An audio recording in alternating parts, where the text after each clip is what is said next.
The grand hall of Qingtang Academy buzzed with the nervous energy of hundreds of students awaiting their fate. Han stood in the corner of the crowded room, feeling the weight of the derisive whispers directed at his back. At the center of the stage, Mei stood tall with her silver spear, looking like a goddess among mortals. She turned her head slightly, catching Han's gaze with eyes that held nothing but icy contempt. Before the entire assembly, she announced that her contract with an S-rank spirit made Han unworthy of even speaking to her.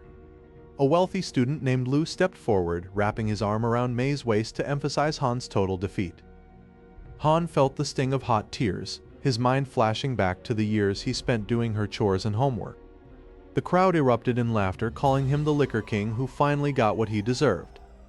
Suddenly, the headmaster called Han's name, signaling it was time for his own awakening attempt. Han walked toward the awakening stone, every step feeling like he was moving through thick mud. He reached out his hand, touching the cold surface of the massive black obsidian monolith. For a long moment, nothing happened, and the silence in the room became deafening. Mei whispered to Lu that a loser like Han could never hope to resonate with the spiritual world.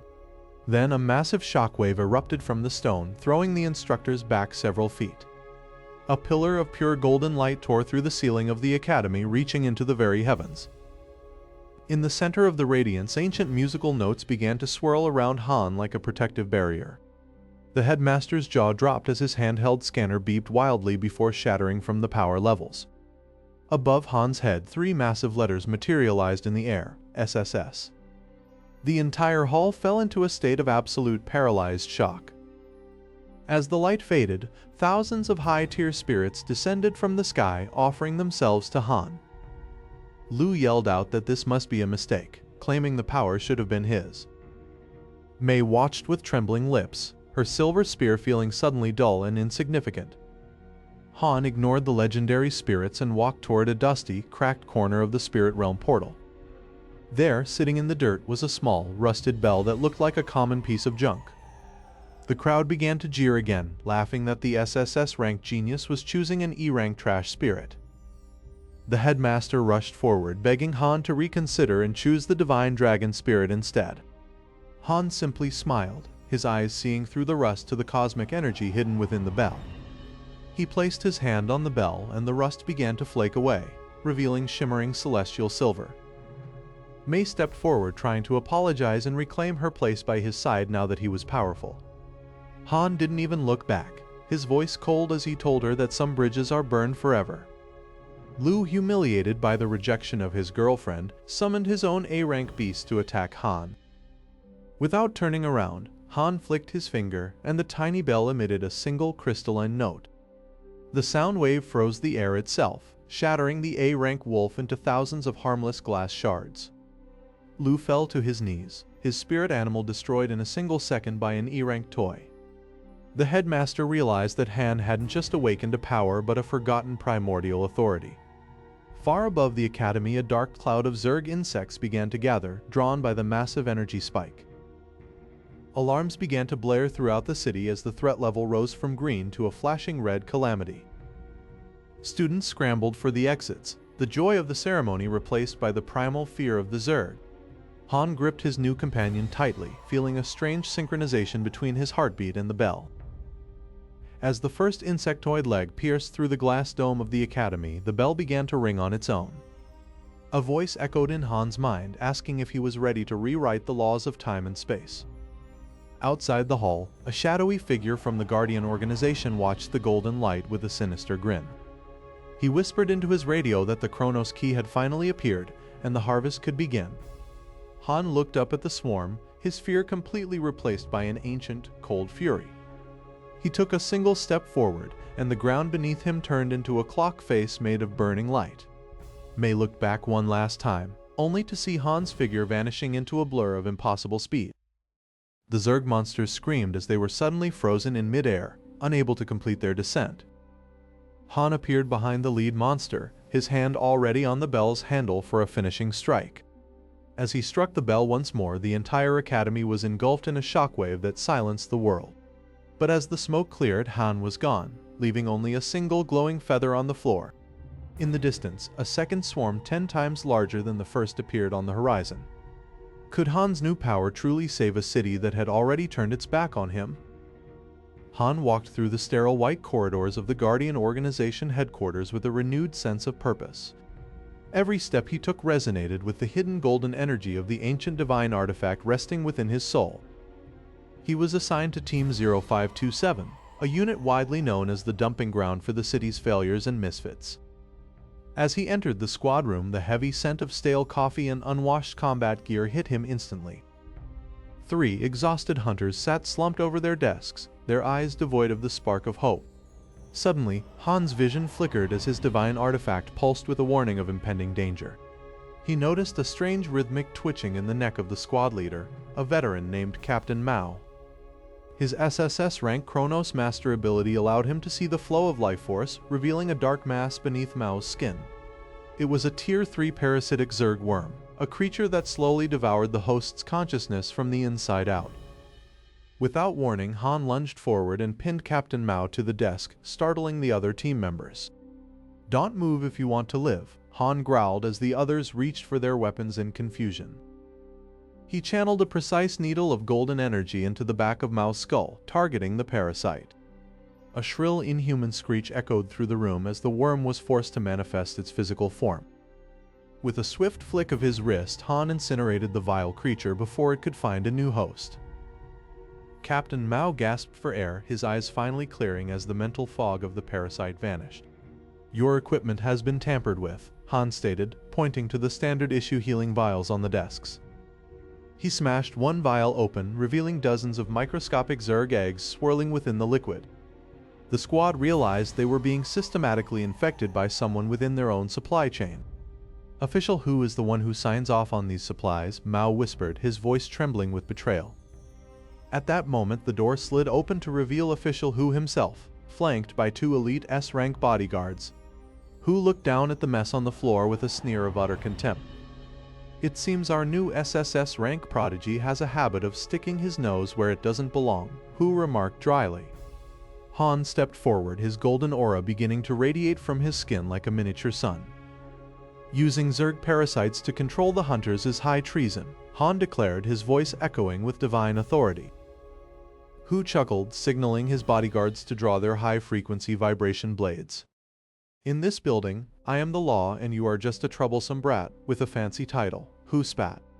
Han closed his eyes for a split second, feeling the rhythmic vibrations of the trash spirit he had chosen.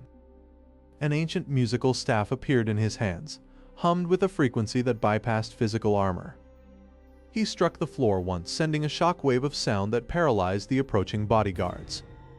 Whose eyes widened as he realized his elite guards were frozen in time by Han's Chronos master abilities.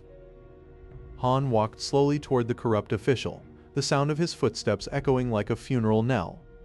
"You can't kill me, I have connections to the High Council," Who screamed, fumbling for a panic button. Han grabbed Who's wrist, his grip like iron, as golden runes began to crawl up the man's arm. "I'm not killing you, I'm simply extracting the truth," Han whispered into Who's ear. Using his divine power, Han projected Who's memories onto the office monitors for the entire team to see. The footage showed Who meeting with a high-level Zerg queen in the sewers beneath the city. Inspired by Han's strength, the members of Team 0527 stood up and surrounded the remaining guards. Within an hour, Han had transformed a broken squad into a cohesive unit of hunters seeking justice. They spent the next few days purging the organization's supply lines, earning them the title of the city's top task hunters. Han stood at the head of the table, now the de facto leader of the most feared squad in the city. However, their victory was short-lived as a red alert siren began to wail throughout the entire facility. A frantic transmission came through the speakers, reporting a catastrophic breach at the outer defense walls. "The front lines have fallen and the Tier 9 Emperor insect is approaching," the voice screamed before cutting to static.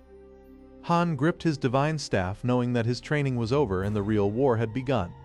But as he looked at his team, he saw a shadow moving in the corner that didn't belong to any of them. A cold voice whispered from the darkness, "Did you really think the infestation ended with Who?"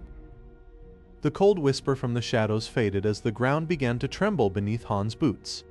Red sirens blared across the city as the order for immediate deployment to the front lines was issued. Han gripped the neck of his divine instrument, feeling the ancient rhythm pulse through his palms. The transport ship jolted violently as a massive Zerg projectile tore through the wing. Han kicked the pressurized door open and leaped into the screaming winds of the battlefield. Below him, the entire military unit he was supposed to join lay in smoking ruins. Thousands of Zerg insectoids swarmed over the fallen soldiers like a living carpet of chitin. As Han landed softly in the center of the carnage, he struck a single golden chord. The shockwave disintegrated every insect within 100 meters into fine dust. A heavy rusted sword suddenly blocked Han's path from behind a pillar of smoke. "Kid, you've got power, but you're walking straight into a Tier 9 trap," Kay growled. Han didn't flinch, sensing that this rogue warrior from the land of exile was his only hope. "Then lend me your blade, old man, and we'll rewrite the history of this war together." Keg laughed hoarsely and slammed his sword into the ground, sparking a dark purple aura. From the depths of a nearby canyon, the Izanami serpent clan began to emerge. The main head of the serpent was the size of a skyscraper, dripping with corrosive acid. Keg charged forward, his body becoming a blur of black steel and violet lightning. Han sat cross-legged in mid-air, his lute floating before him as he began a divine melody. Every note he played materialized into a shimmering spear of light that rained down on the enemy. The serpent shrieked, its scales shattering under the relentless divine bombardment. Keg leaped onto the monster's back, carving a path toward its primary heart. Suddenly the serpent released a cloud of toxic spores that paralyzed Keg's movements. Han changed the tempo, playing a song of restoration that washed away the poison in an instant. With his strength returned, Keg plunged his black blade deep into the serpent's central nervous system. The beast went into a frenzy, collapsing the canyon walls as it struggled to stay alive. Han closed his eyes, preparing the final movement of his Chronos symphony. "Time is the ultimate judge, and your time has come to an end," Han whispered. He struck the final string, and a massive golden clock face manifested across the entire sky. The hands of the clock spun backward, forcing the serpent's cells to age and decay in seconds. With a final roar, the Izanami serpent crumbled into mountain-sized piles of ash. The remaining Zerg hordes fled in terror, sensing the birth of a new god among humans. Keg wiped the blood from his brow and gave Han a shallow, respectful bow. News of the victory spread like wildfire, reaching the ears of the corrupt officials who had betrayed him. May watched the broadcast from her balcony, her S-rank boyfriend paling in comparison to Han's glory. Han stood on the highest peak of the canyon, looking out over the lands he had protected.